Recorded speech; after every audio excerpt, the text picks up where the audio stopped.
during a recent interview with Democratic Congressman Jared Moskowitz, MAGA Fox News host Jesse Waters accidentally publicly humiliated Donald Trump by admitting on live TV that Trump really had no idea what the hell he was doing when he was president the first time.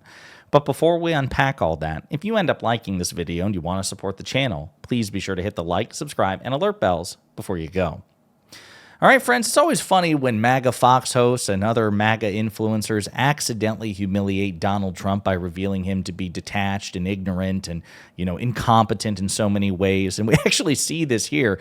Jesse Waters was trying to help Trump shirk responsibility after Moskowitz, had him dead to rights. And in so doing, Waters admitted Trump really didn't know what he was doing when he was president the first time. We sent condoms and contraceptives to Mozambique in 2019 during the Trump administration, right? USAID was doing that stuff then, too. So this has been going on for a long time. Democrats and Republicans share this responsibility. You're right about that in Congress. Yeah. But this is our moment. This is our moment. This is our moment on a bipartisan basis. I don't think Trump knew about the condoms. I think there was a lot that Trump didn't really know that was going on. He was battling special prosecutors over your Russia hoax, Moskowitz. So it's so funny to see Waters do this again. And it's, by the way, this is not a novel. This is not the first time a MAGA influencer said something like this. Well, Trump was new. He was fresh. He was green. He didn't know how Washington worked. That's why he made so many bad appointments. That's why he did so many things that were struck down by courts. That's why he didn't get a lot done. He didn't know what the hell he was talking about. Well, you all were singing his praises in Trump term one about how he was revolutionary and he single-handedly created the United States economy. He was the second or third coming of Jesus. Now you're saying actually he was actually really dumb and incompetent, didn't know what the hell he was doing, and he was distracted and detached in term one, but this time it's different. So it's interesting revisionist history. Besides which, there's no indication whatsoever that Trump was directly involved in the defense, I should say, of prosecutions into him, like the Mueller investigation, for example. In Russia, of course, that situation was not a hoax. Donald Trump publicly asked Russia for an adversary during the 2016 campaign to intervene in the 2016 elections, to hack the DNC servers. And then we know actually the very next day that's exactly what happened. Now, of course, Special Counsel Robert Mueller was never able to prove any sort of conspiracy between Donald Trump and Russia, but he was able to make multiple convictions from the Trump campaign in regards to their inappropriate ties to Russia. He also said that there were provable instances of obstruction of justice by Donald Trump as the sitting president, but he didn't recommend any charges be brought against Trump because Trump is the sitting president and you couldn't indict a sitting president, blah, blah, blah. So again, no hoax. It was actually pretty robust and substantive.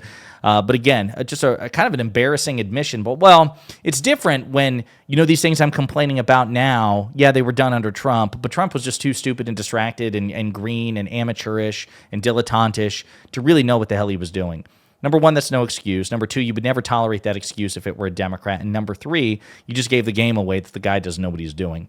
Before I play the next clips, I just want to say for context, Moskowitz is now a sophomore Democratic congressman. He was a freshman in the last Congress. He represents a district in Florida. He's hilarious. He has brilliant rhetoric. He's a masterful troll. He knows how to piss off Republicans and bait them and mock them, particularly James Comer. But he's also really confident and poised, and he goes on right-wing media and engages with right-wing media all the time. He's pretty moderate, right? He was, I think, the first Democrat to join the Doge caucus. I wish he was a bit more progressive, a bit more radical, quote unquote, but he certainly does a lot of outreach with the other side. I just don't think it's going to manifest itself in any meaningful way because Doge is a shit show. Having said that, though, that's why he's on Fox News and why he seems to have a pretty good rapport with Jesse Waters. I wish he'd push back a bit more, but he's really good at what he does overall, especially in terms of rhetoric. Here's another clip.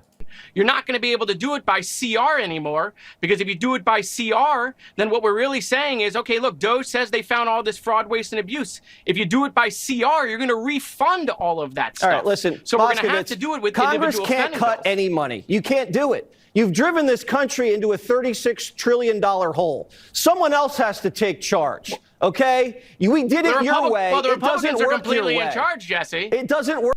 You're not.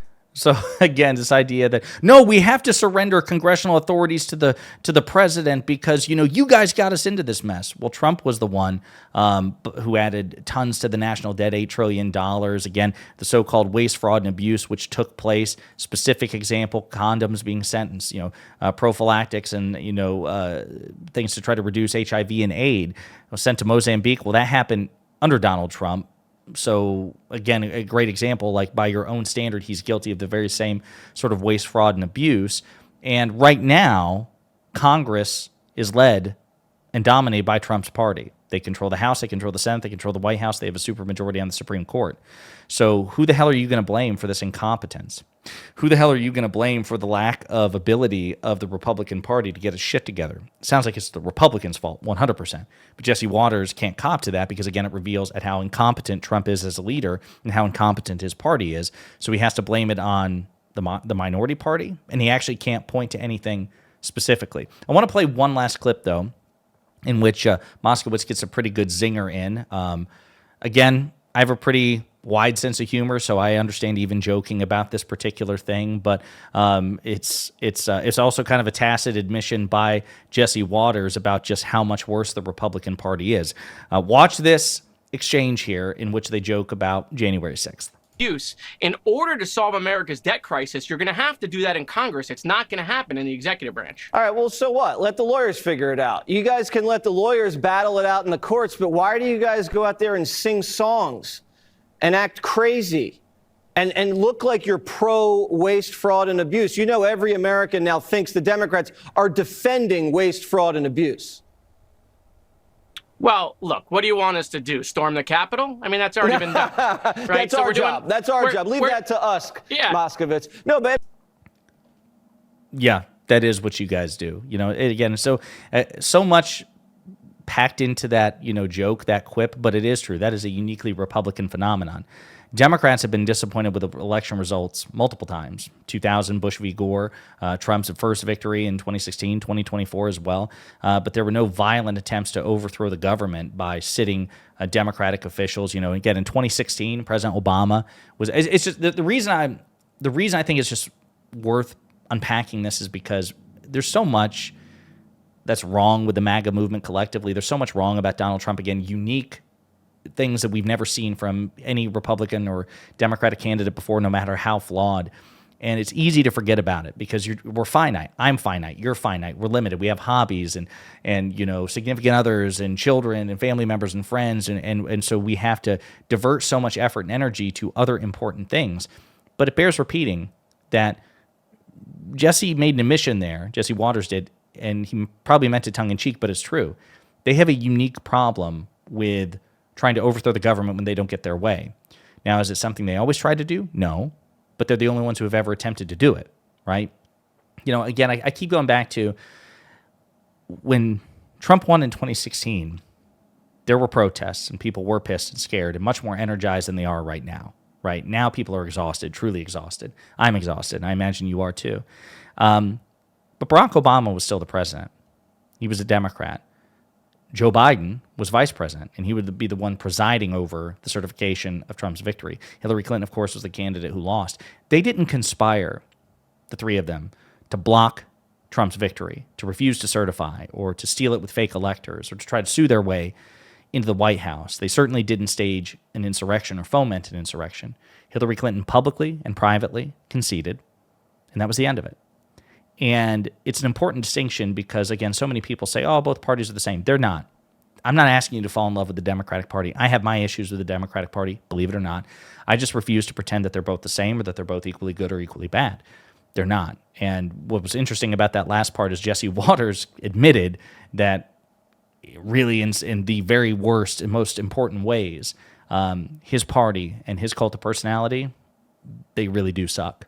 So interesting exchange, interesting interview. Again, probably the single best part of it was Jesse Waters admitting, actually, no, Trump's a dumbass who was distracted and didn't know what the hell he was doing, so we can't hold him accountable for the terrible things that happened on his watch, even though we would never do that for a Democratic candidate. Just a shocking admission that if Trump is paying attention to, he might be like, wait, Jesus, Jesse, what do you mean I didn't know what I was doing? He threw you under the bus, man. In the meantime, let me know what you think in the comments.